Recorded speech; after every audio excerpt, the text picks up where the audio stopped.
Onye ọma m, ị nụla akụkọ ndị hiri odo n'ụwa taa? Ọkọ akụkọ bụ m, Ọsọndụ Chukwuebuka. Aka na-achị steeti Abịa Alex Oti agwala ndị Abịa na ha gbachi Ụzọ Kalụ na ndị ọdịka ya nkịtị n'ihi na ọchịchị gọọmenti enweghị efe ịzaghachi okwu ọnụ ha dịka ha ka tinyere uchu ha niile n'ịrụrụ ndị Abịa ọrụ ọma.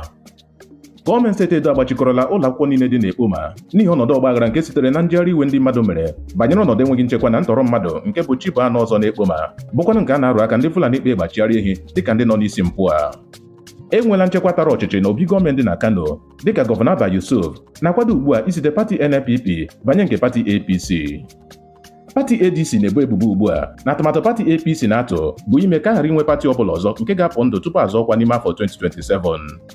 Aka chịbụrụ steeti Ekiti Ayo Fayoshi adọọla pati ADC aka na ntị na ya bụrụ na Peter Obi abụghị onye ga-eji aha pati ahụ zọọ ọkwa onye isi ala n'ime afọ 2027 n'ọnọdụ ha ga-abụrụ nke jọrọ njọ n'ụzọ dara ụda.